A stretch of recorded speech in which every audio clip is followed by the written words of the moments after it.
자, 오늘 하나님의 말씀은 사도행전 27장입니다.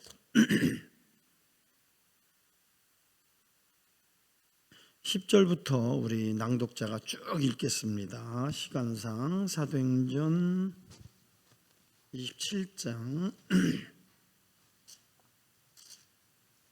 10절. 말하되 여러분이여 내가 보니 이번 항해가 하물과 배만 아니라 우리 생명에도 타격과 많은 손해를 끼치리라 하되 백부장이 선장과 선주의 말을 바울의 말보다 더 믿더라.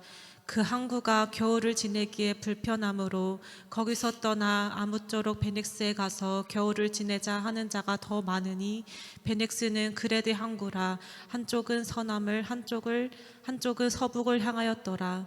남풍이 순하게 불매 그들이 뜻을 잃은 줄 알고 닻을 감아 그레데 해변을 끼고 항해하더니 얼마 안 되어 섬 가운데로부터 유라굴로라는 광풍이 크게 일어나니 배가 밀려 바람을 맞추어 갈 수 없어 가는 대로 두고 쫓겨가다가 가우다라는 작은 섬 아래로 지나 간신히 거루를 잡아 끌어올리고 줄을 가지고 선체를 둘러감고 스르디스에 걸릴까 두려워하여 연장을 내리고 그냥 쫓겨가더니 우리가 풍랑으로 심히 애쓰다가 이튿날 사공들이 짐을 바다에 풀어버리고 사흘째 되는 날에 배의 기구를 그들의 손으로 다 내버리니라. 같이 읽어요.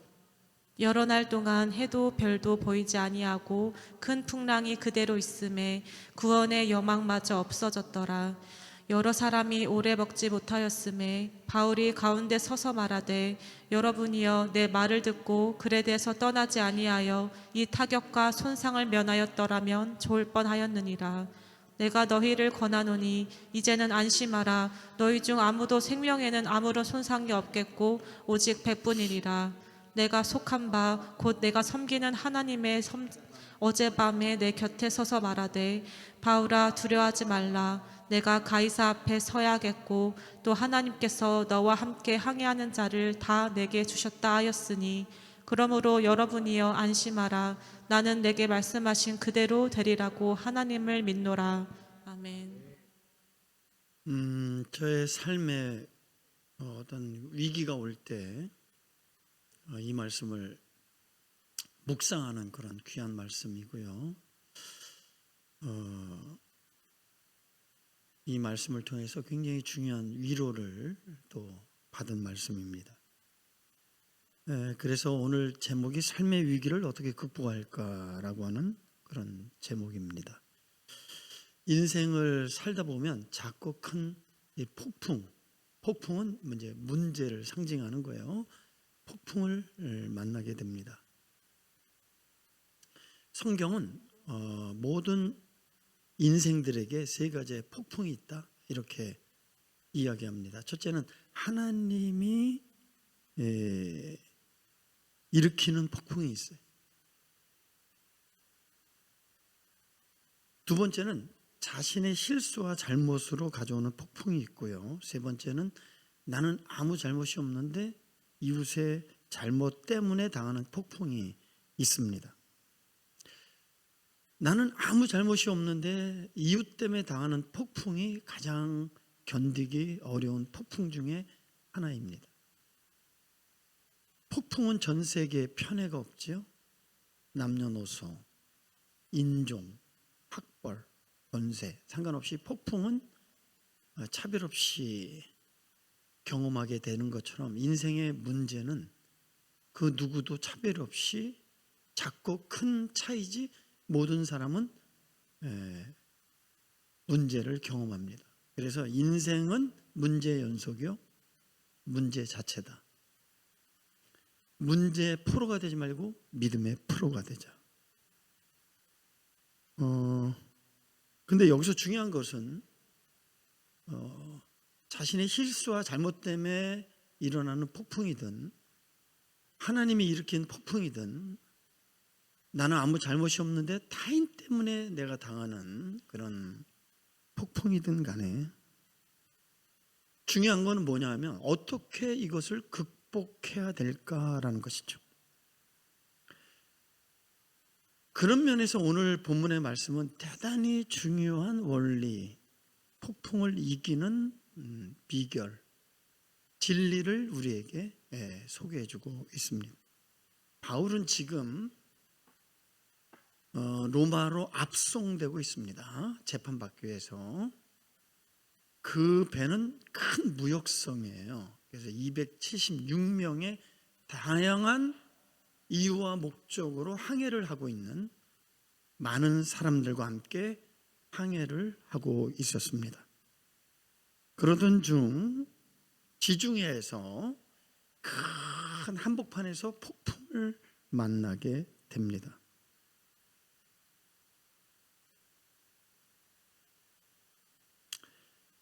큰 타격을 입고 276명의 모든 사람들이 생명의 위협을 받는 절대절명의 위기에 직면하게 됩니다. 자, 그런데 이 폭풍이 이 위기가 왜 그들에게 임했느냐? 그 이유를 바울은 여러분들이 읽은 10절에서 이렇게 얘기해요. 여러분들이 한번 읽어보세요. 시작. 말하되 여러분이여 내가 보니 이번 항해가 하물과 배만 아니라 우리 생명에도 타격과 많은 손해를 끼치리라 하되. 그러니까 이 큰 허리케인의 폭풍이 항해 도중에 있을 것이며 그 폭풍으로 엄청난 손해와 심지어는 모든 것을 잃을 수도 있다라고 바울은 좀 예언했다라는 얘기죠. 그러나 이 바울의 예언의 말씀을 그들은 무시했어요. 자, 11절. 백부장이 선장과 선주의 말을 바울의 말보다 더 믿더라. 하나님이 영감하셔서 예지하셨지만, 그리고 바울은 단지 하나님이 알려주신 그 예언의 말씀을 전달한 거예요. 그렇지만 하나님의 사람의 말을 무시한 거예요. 그리고 도리어 더 전문가들의 말에 더 신뢰를 한 거예요. 사람의 말을 더 의지한 거예요. 결국은 바울은 이렇게 얘기하는 거예요. 여러분들의 인생에 밀어닥친 이 모든 문제와 위기는 하나님의 말씀을 무시한 결과다. 하나님의 말씀을 무시한 결과로 너희들은 그 폭풍 한가운데로 항해하게 되었다. 이런 얘기예요. 우리는 여기서 사람들이 종종 혼란에 빠지는 이유가 뭐냐? 그 원리는 2000년 전에 사도행전에 일어났던 이 사건, 그들이 폭풍 한가운데를 항해하며 모든 것을 잃어버릴 수 있었던 그 이유, 그 원리가 똑같이 우리들에게도 오늘날 적용된다는 것입니다. 그게 하나님의 말씀이에요.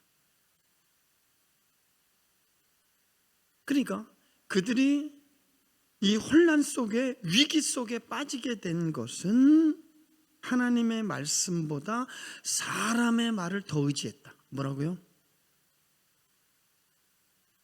바울의 말을 듣는 대신에 군사 전문가 백부장, 무역 전문가 선주, 항해 전문가 선장,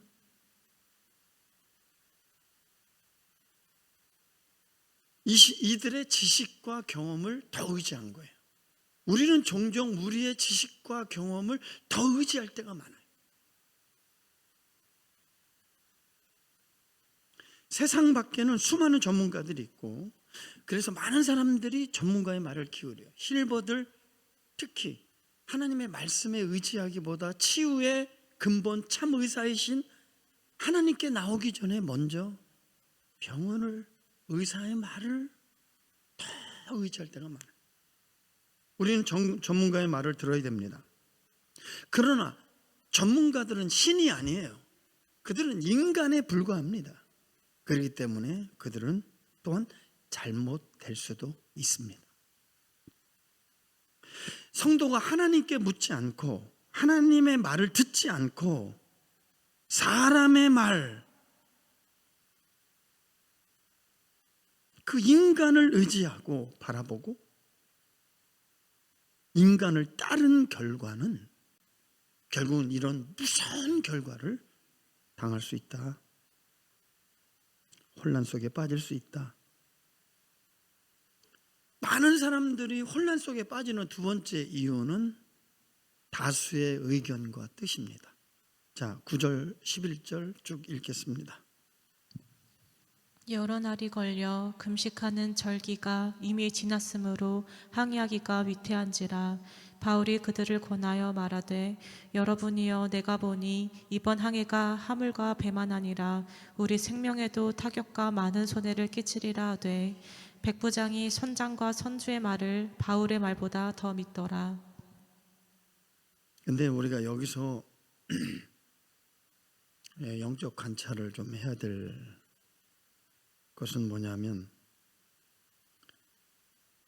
이 내용을 자세히 이렇게 보면 누가 봐도 항해하는 건 아니에요. 아니 여기서 머무르는 건 아니에요. 왜냐하면 호텔이나 숙박이나 음식이나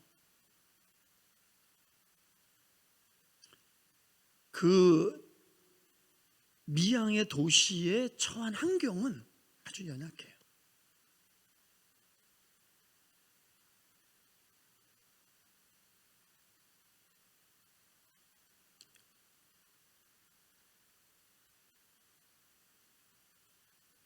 그 그라데 항구는 그거에 비하면 아주 조건이 호텔도 좋고 먹거리도 있고 볼거리도 있고 편의시설도 있고 거기가 더 매력적이에요. 그래서 겨울에 정박하기에는 딱 좋은 게 그라데예요. 그러니까 여기서 쉬자, 여기 머물자. 그러면 인간적으로 볼 때 좀 미련하고 어리석은 거예요. 합당하지 않아.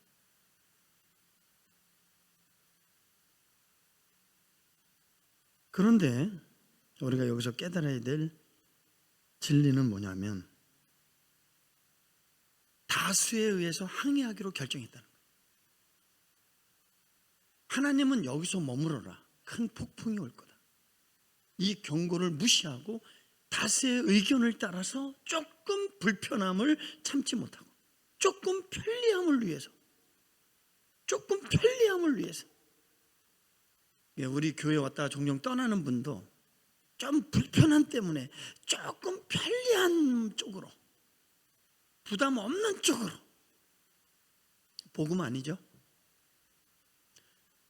정말 내가 복음에 붙들렸다면 나 같은 죄인 살리신 그분의 은혜, 나를 살리기 위해서 당신의 생명의 대가를 지불하고 죄에서 건져주시고 영생을 주신 그 하나님이 확실하고 분명하다면 있으나 마나한 존재가 아니라 필요 없는 존재가 아니라 왔다 갔다 하는 존재가 아니라 빚진 자의 마음으로 그 빚을 갚고자 하는 게 신앙 양심입니다.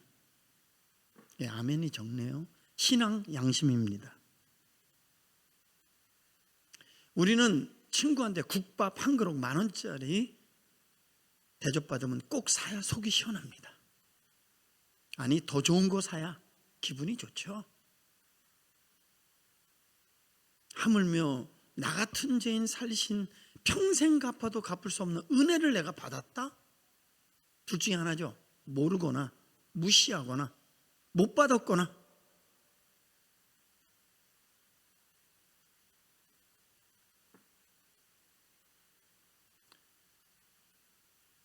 여러분들이 잘 아는 가데스 바네아 사건이나 이스라엘 백성의 실패는 결국은 하나님의 뜻보다 말씀보다 결국은 다수의 의견과 뜻과 그 잘못된 결정이 결국은 광야에서 죽게 만들었습니다. 하나님의 뜻보다 다수의 의견, 가장 인기 있는 사람, 영향력 있는 사람의 말을 따른다는 것이 얼마나 우리 공동체를 혼란 속에 빠져들게 할 수 있다라는 교훈을 명심하십시오. 우리가 여기서 조금 생각해야 될 건 뭐냐면 좀 불편하다고 인내하지 못하는 거예요. 여러분, 우리의 신앙의 여정은 순례고 순례의 여정의 가장 중요한 키는 인내입니다. 인내의 영성. 결국 우리는 나그네 인생인 줄 믿습니다. 결혼생활 인내하지 못하고, 직장생활 인내하지 못하고, 신앙생활 인내하지 못하여 위기를 만난 사람들은 무수히 많습니다. 그래서 하나님과 상의하지 않고 폭풍 속으로 항해하는 사람들이 얼마나 많은지 몰라요. 기도하고 결정해야 될 줄 믿습니다.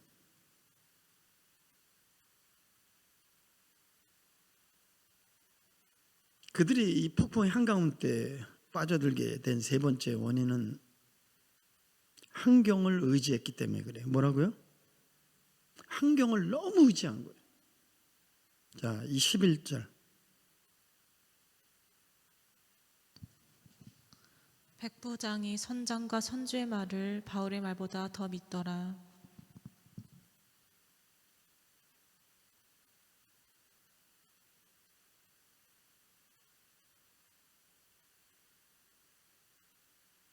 자, 12절, 13절.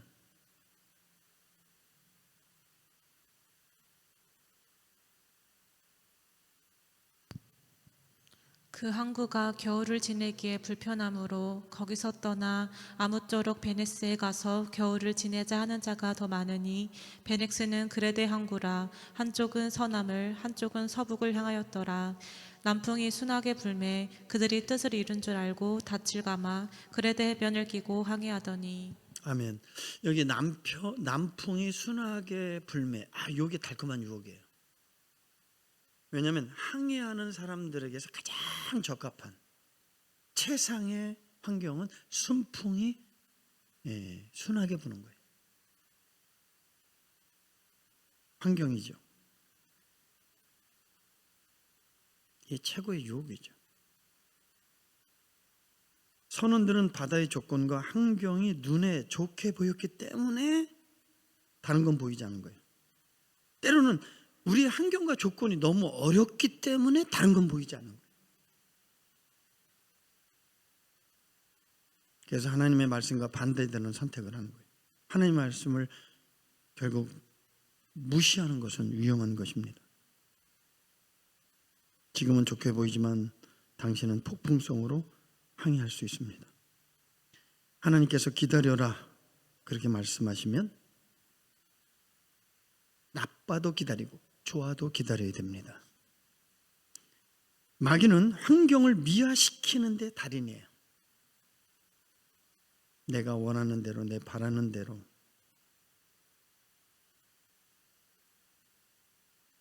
우리를 미혹해서 눈을 어둡게 만들어서 결국은 폭풍 속으로 들어가게 만드는 게 사단입니다.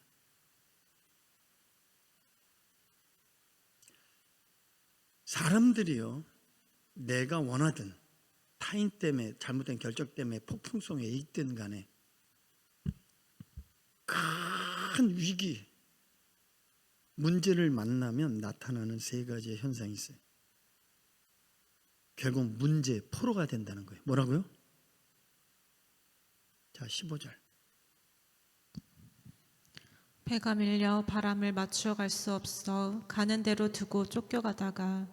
이게 뭐냐면 큰 폭풍이에요. 허리케인 같은 큰 폭풍이니까 아무리 큰 바라 그래도 이 폭풍이 부는 대로 이 배가 그대로 어떻게 할 수 없어요. 노를 절 수도 없어요. 돛대 닷대 아무 소용이 없어요. 아무리 선장이 핸들을 막 바로잡고 안 돼요, 여러분. 그 폭풍 한가운데 이렇게. 그러니까 이렇게 불면 이렇게 가야 되고 이렇게 불면 이렇게 가야 되고 폭풍에 의해서 놀아나는 거예요. 우리는 문제의 포로가 되면 문제에 놀아나는 거예요. 이렇게. 사람의 폭풍, 돈의 폭풍, 환경의 폭풍이 불면 돈에 놀아나고 사람에게 놀아나고 환경에 놀아나고.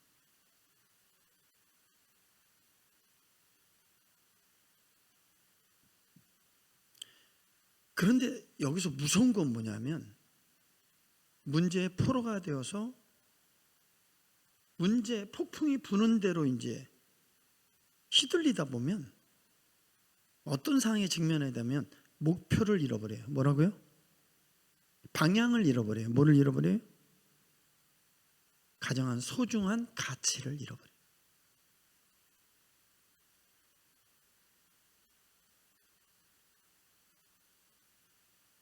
그냥 선원들은요 아무것도 할 수 없어요.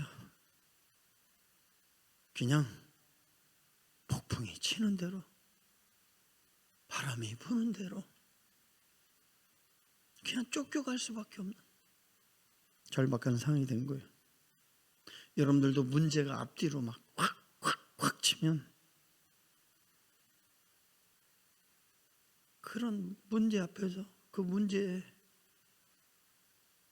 움직이는 대로 포로가 돼서, 그래서 이 폭풍은 내가 감당할 수가 없어, 난 너무 무능해, 도울 자도 없어, 그러면 폭풍의 포로가 돼. 그러면 이제 어떻게 되냐면 18절 우리가 풍랑으로 심히 애쓰다가 이튿날 사공들이 짐을 바다에 풀어버리고. 이제 자포자기하는 거예요. 봐봐요. 자기 손으로 지금 무역선이니까 금은 뭐하죠?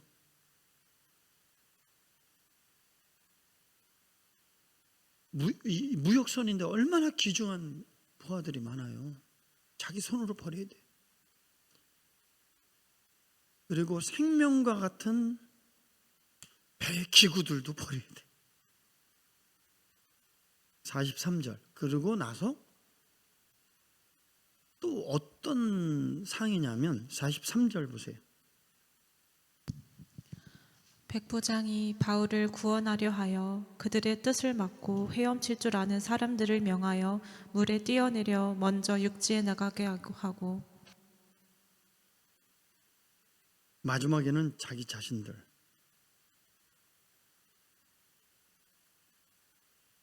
자기 자신까지도 포기해야 되는 상황도 있을 수 있다.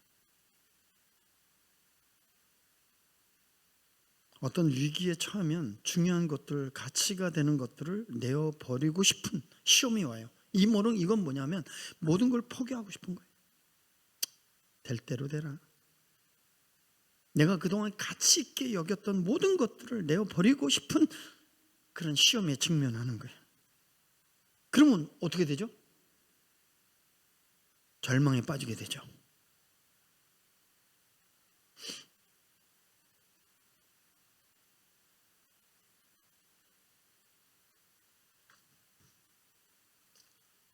우리 20절 봅시다.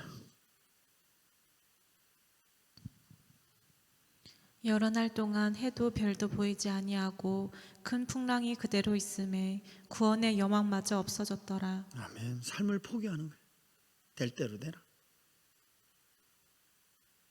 그도 그럴 것은 봐세요. 지중해 한복판이에요. 조그만 배예요. 지중해와 폭풍에 비하면 그 당시에 이 최고의 로마의 무역선이지만 초라한 거예요. 아무것도 아니야. 근데 14일 동안 이 폭풍에 길을 잃고 삶의 모든 것들을 내던지고 이제 마지막 남은 소망까지도 이제 소망이 없다. 그리고 절망 상태에 던져진 거예요.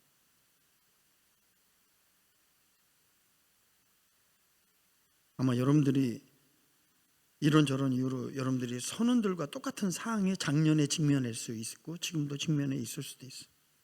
지난주, 지난달, 작년 이 폭풍 같은 문제 속을 통과하고 있을 수도 있어요. 이제 소망이 없다. 지금 상황은 아주 소망이 없다. 내 인생은 불가능해.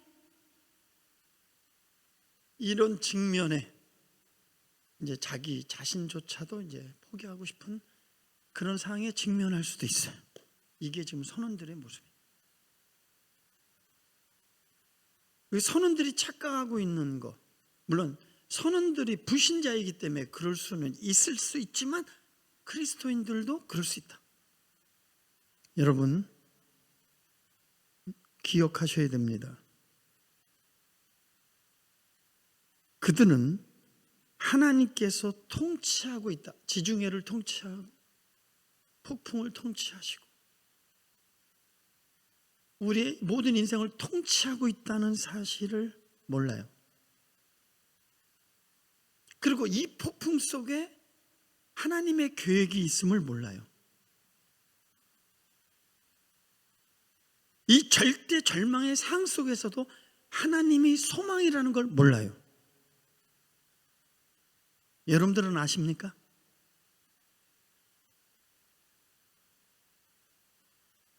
그런데 이런 상황 속에 전혀 다른 태도를 보였던 한 사람, 바울이죠. 결국 바울 때문에 산 거 아닙니까? 우리 교회도 결국은 하나님이 기뻐하시고 하나님이 찾으시고 하나님이 함께하고 싶은 하나님의 사람을 통해서 자신을 보여주고 나타낼 것입니다. 하나님이 기뻐하는 종을 통해서 하나님은 일하실 것입니다. 한 사람은 전혀 다른 태도를 보였어요. 선하도는 절망하고 포기하고 자포자기하고 그토록 소중하게 벌벌벌 붙잡고 있던 모든 것들을 다 내려놓고 버리고 절대 절망의 상황에 있을 때 한 사람만 평안해요. 한 사람만 담대해요. 한 사람은 방황하지 않아요. 우리는 모든 것이 잘 되고 건강하고 수입이 많을 때는 누구든지 그리스도인이 될 수 있어요. 큰 위기 앞에서 그리스도인이 된다는 건 쉬운 일이 아닙니다. 우리의 믿음이 어느 때 드러나느냐? 문제가 찾아오고 매일 환경과 돈과 사람 때문에 쫓겨오고 너무 힘들어 모든 걸 포기하고 싶은 그 어려움 상황일 때 믿음이 있는가 없는가가 나타나는 것입니다. 하나님은 거기에서 우리의 믿음을 달아보십니다.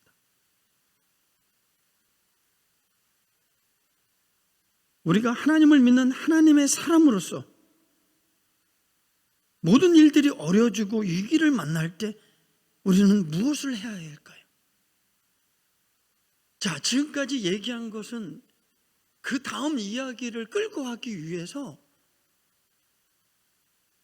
서론에 불과하다면 진짜 여러분들이 붙잡아야 될 것이 오늘 이 지금부터 말씀하는 이 말씀입니다. 자, 제가 이제 말씀을 전개할 텐데 키가 되는 단어가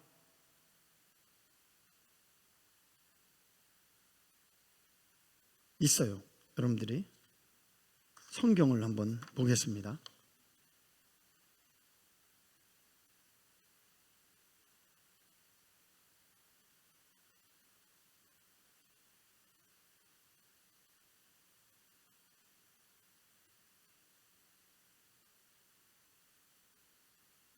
(27장)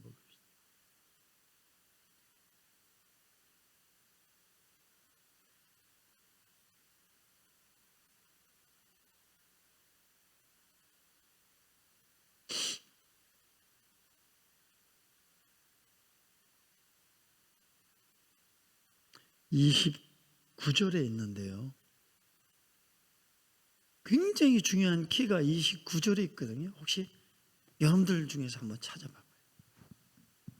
나는 이 키를 갖고 그 다음 말씀을 전개하려고 합니다. 29절 한번 누가 다 같이 한번 읽어봅시다. 암초에 걸릴까 하여 고물로 단 넷을 내리고 날이 새기를 고대하니라. 여러분 잘 들어봐요. 큰 배가 있어요. 이 배가 파도에 요동하지 않도록 이 배를 고정하는 게 뭐죠? 네? 닷이에요. 닷. 자, 여러분들 이 닷에 엄청난 비밀이 답니다. 이 엄청난 폭풍, 바람, 파도 가운데 배를 지탱할 수 있는 것은 이 닷인데, 닷. 물론 제가 봤을 때는 어느 정도 소강 상태 좀 그럴 수 있는 것 같아요. 소강 상태인 것 같아요. 그러니까 배를 안전하게 잡아두는 것은 이 닷을 내리는 거예요. 아니면 닷줄을 항구에 이런 기둥에 묶어두는 거겠죠. 근데 이거는 뭐 지중해 한복판이니까 어딘지 모르지만 배를 고정하는 게 중요한 것이죠. 근데 이 닷을 내리는 영적인 그 의미가 있어요. 자, 시편 125편 1절이 바로 영적인 의미의 닷이에요. 자, 영적인 적용해서 닷을 내리는 것은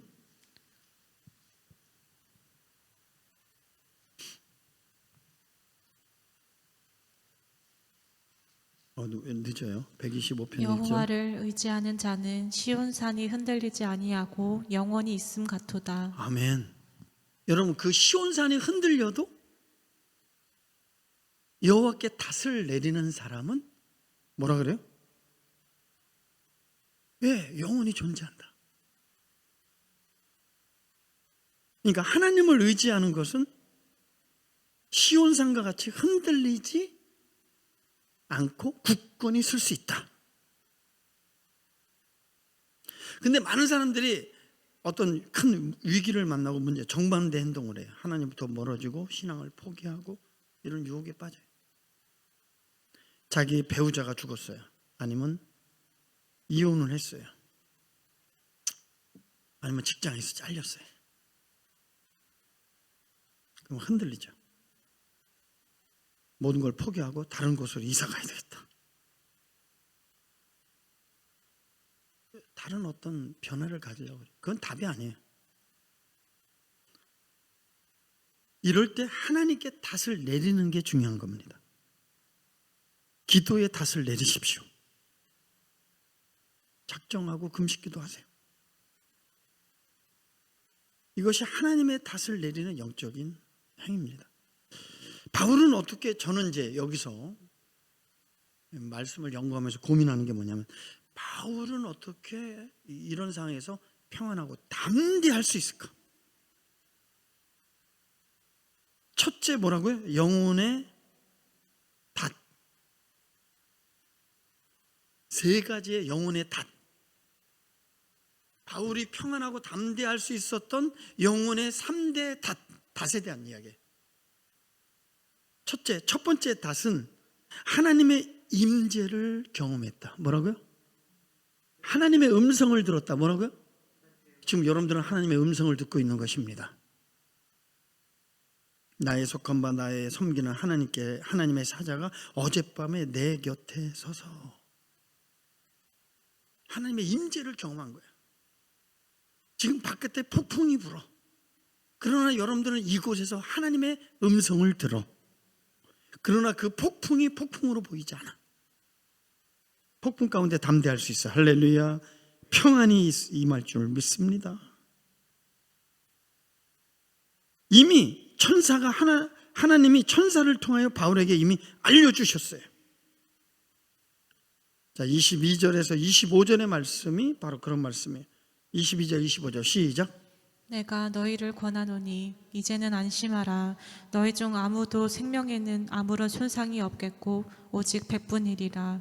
내가 속한 바 곧 내가 섬기는 하나님의 사자가 어젯밤에 내 곁에 서서 말하되 바울아 두려워하지 말라. 내가 가이사 앞에 서야 하겠고 또 하나님께서 너와 함께 항해하는 자를 다 내게 주셨다 하였으니 그러므로 여러분이여 안심하라. 나는 내게 말씀하신 그대로 되리라고 하나님을 믿노라.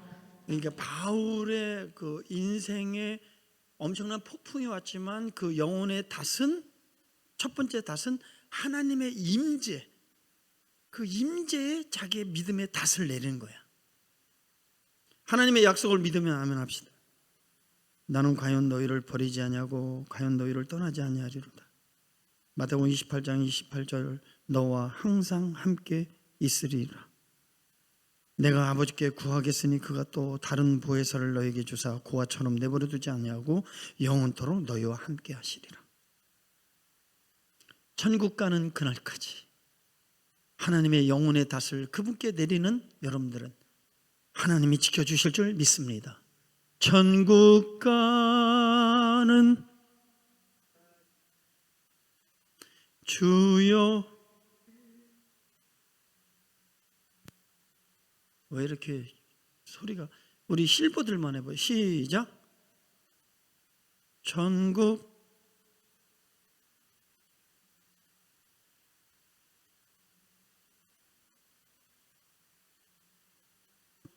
두 번째 영혼의 닷은 하나님의 목적에 자기의 인생의 닷을 내리는 거예요.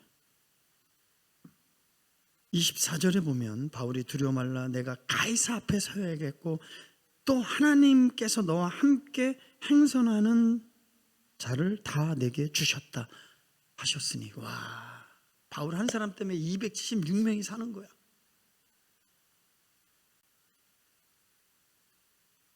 그러니까 하나님이 이 배에 태운 목적이 있어.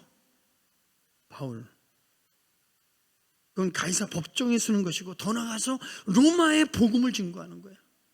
때를 얻든지 거기가 어디든지 감옥에서도 복음을 전해.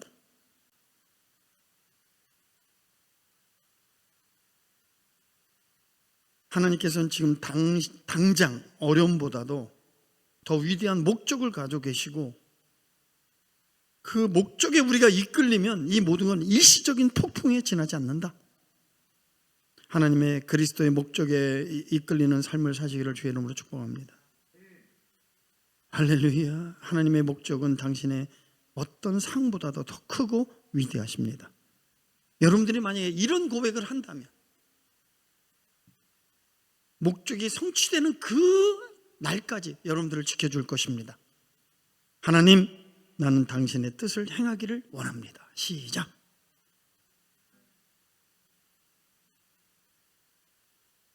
세 번째 영혼의 닷은 하나님의 약속의 말씀을 붙잡는 것입니다.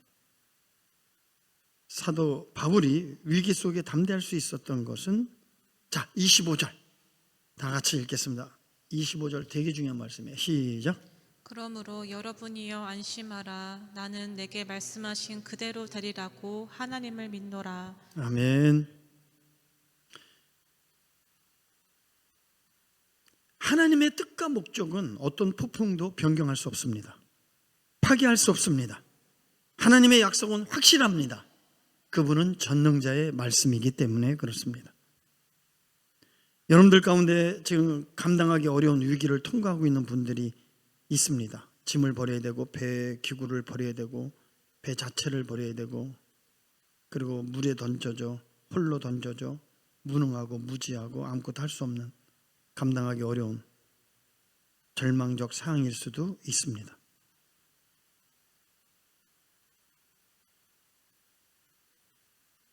그러나 이 시간 하나님께서 주의 사자를 통해서 여러분들에게 주시는 말씀을 붙잡으십시오.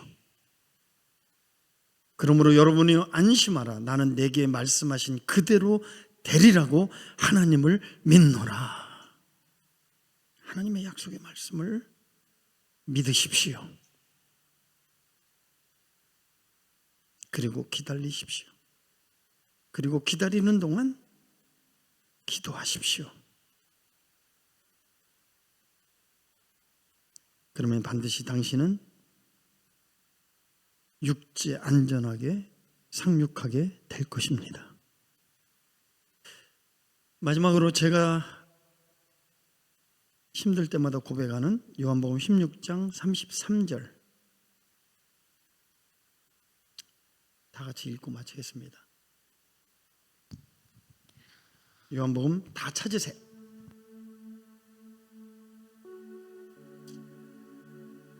(16장 33절) 산이는 찬양을 띄워요. 16장 33절 다 같이 찾으셨어요? 다 같이 읽겠습니다. 시작.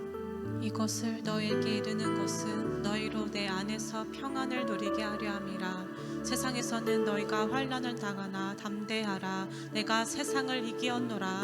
우리도 이길 것입니다. 왜 나를 깊은 어둠 속에 홀로 두시는지 어두운 밤은 왜 그리 길었는지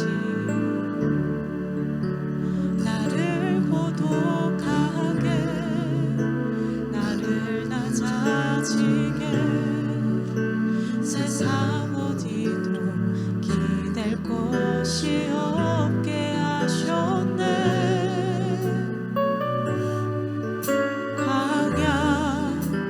광야에 서 있네. 주님만 내 도움이 되시고 주님만 내 빛이 되시는 주님만 내 친구 되시는 광야. 주님 손 놓고는 단 하루도 살 수 없는 곳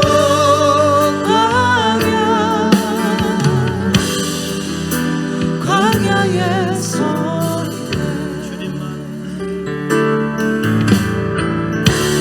주께서 내 도움이 되시고 주님만 내 빛이 되시는 주님만 내 친구 되시는 광야.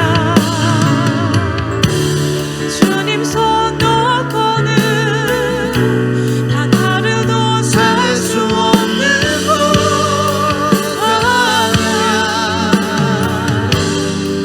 광야. 주께서 나를 사용하시려 나를 더 정결케 하시려 나를 택하여 보내신 그곳 광야. 성령이 내 영을 다시 태어나게 하는 곳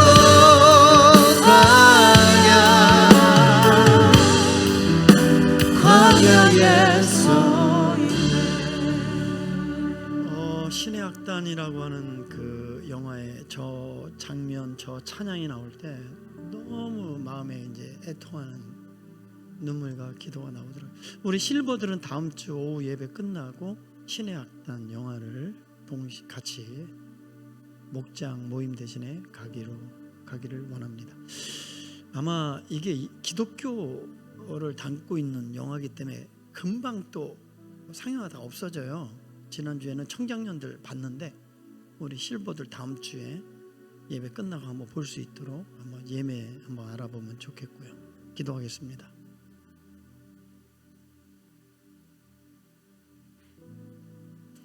하나님, 왜 나를 이 광야에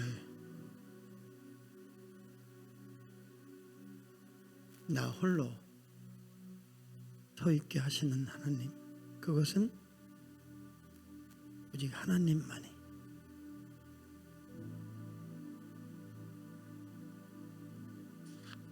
내 힘이 되시고 빛이 되시고 소망이 되심을 더 깊이 알게 하시는 하나님의 은혜인 줄 믿습니다. 광야에 서 있는 모든 성도들이 하나님만 바라보고 소망하고 의지하고 영혼의 닷을 주께 내리고 기다리며 인내하며 승리하도록 도와주옵소서. 예수님의 이름으로 기도합니다.